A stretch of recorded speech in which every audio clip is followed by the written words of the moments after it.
Annie. Yes. Some of us have animals. Some of us have pets. We know the importance of those pets in our lives. They're part of the family, aren't they? They are.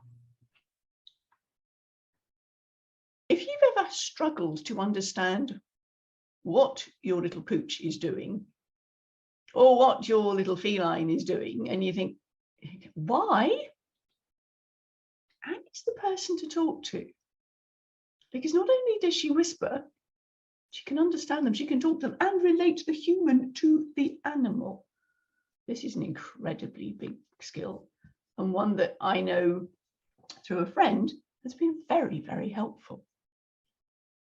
Annie, talk to us about understanding your animal, please. Thank you. Have you ever wondered if your animal is trying to communicate with you? And have you ever wondered if they understand what you're saying? Hi, I'm Annie Bourke, Cosmic Heart Intuitive. I'm an international animal communicator and animal medium. So I have conversations with animals who are living and animals in spirit.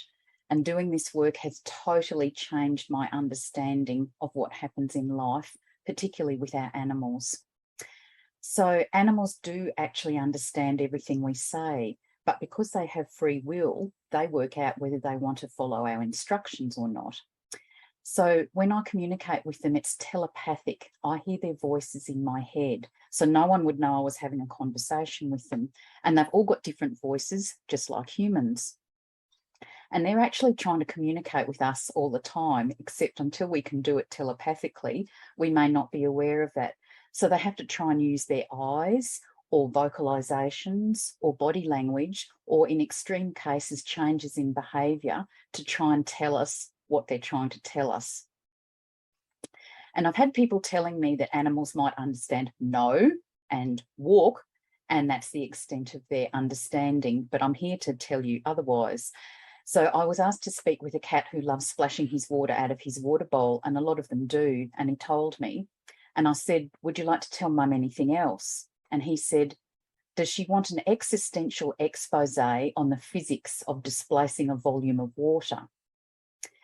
Now, that's exactly what he said. And I just listened to that and I thought, wow, I wasn't expecting him to say that, but that just shows how well they understand our language. And technically he's correct. Yes, you do displace a volume of water when you're pinging it out with your paw. But for him to phrase it like that just showed me how well he understood the question. And I did wonder whether he may have been a science teacher in a previous lifetime. That was a very interesting way to answer. And then I also had to speak to a horse who'd accidentally run into an electric fence and he'd hurt himself. And he said to me, oh, that was shocking. Now, he totally understood the pun on shocking. And I just thought, good on him. He made me laugh. He was in pain. He's hurt himself, but he totally understood what that word meant. So he was showing that although he was physically in pain, his sense of humour was intact. So every conversation is just a revelation. They teach me so much, and you never know what they're going to tell you. So one thing that our animals would love us all to know is that they love knowing what's going on in our world. We are their world, and they love knowing what's happening. So once they know that we know that they understand everything we're saying, that changes the relationship. So having a running conversation saying, you know, you're going to do the washing up, you're hanging out the washing, whatever it is, they just love knowing what's happening. And particularly if you have an animal who gets separation anxiety, you can alleviate a lot of that by letting them know what's happening. So if you're going out, let them know. Just say, I'm going out, I'm going to buy dog food and treats, I'll be back in an hour. They understand that, and that will help reduce their anxiety. Similarly, if you're going away on holidays, again, tell them where you're going, what's happening, who's going to be looking after them. They understand the concept of time. So you can tell them, I'll be away for 3 sleeps. This is who's be looking after you, and I'm coming home. I'm not abandoning you. They really appreciate knowing that, and that will really help. They also understand the vibration of words. So if you're talking about something negative or talking to them negatively or even giving them a negative nickname, they understand the frequency of that, and that can affect them on an emotional or psychological level. So it's really important to think about what you're saying around them, because it can have an impact on them. Now, have you wondered why your animal is with you?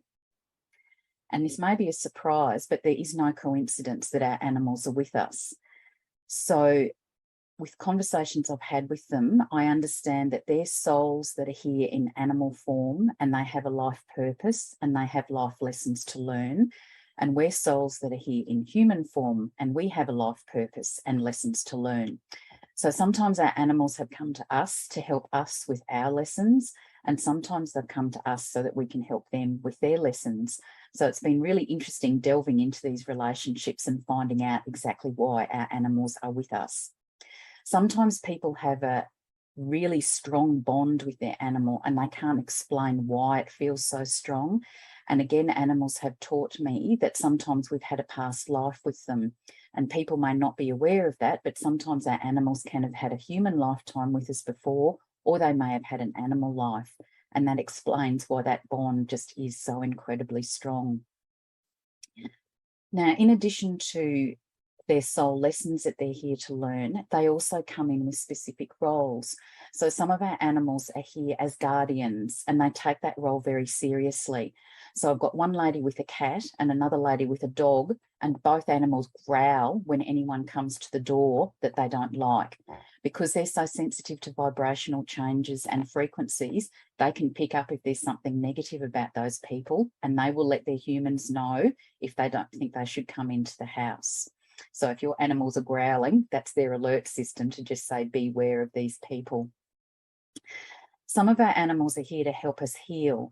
And again, because they're so sensitive to our energetic frequency, when we get sick, our vibrational frequency drops, and our animals know this. And often they know before we do that we're actually unwell. And so they will instinctively be more affectionate, more attentive. They might lie on us, they might lie near us, but they want us to get well as soon as possible because we are their world.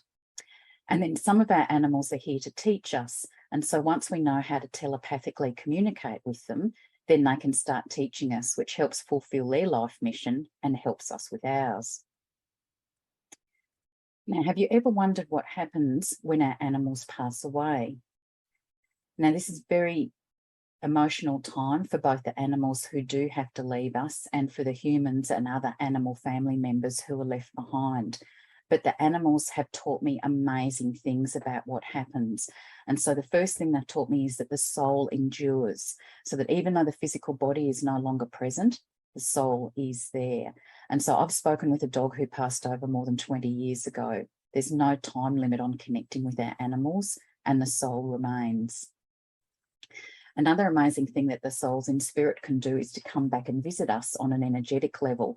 And so many people have experienced seeing their animals, and I can't explain how they do that because they don't have a physical body anymore, but somehow they put on a temporary physical body so we can see them. And people have said they've seen them running up and down the corridor, or they've felt them, so they've felt a tail lashing against a leg or a paw on the face, or they've felt them jump on the bed and snuggle down into them.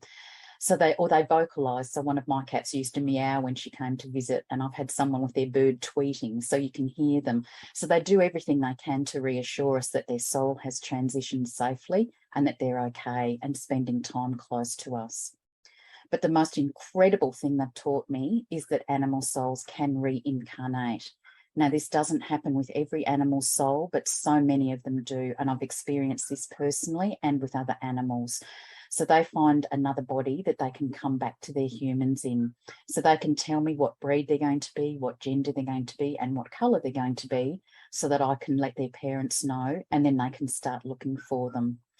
And so when an animal comes back, it is just such a gift to be able to share another lifetime with them again. It's something so amazing, and I just love finding out that our animals are going to do that. So all of these concepts are what animals have been teaching me over the past 10 years, and I'll continue to learn with every conversation I have. I don't know it all yet, and they're still teaching me. So thank you for listening, and just be aware that your animal is with you for a reason, not by coincidence. And please keep having a conversation with them, because they absolutely love hearing your voice and knowing what's going on in your world and supporting you in any way that they can. Communicating with animals is amazing. Thank you.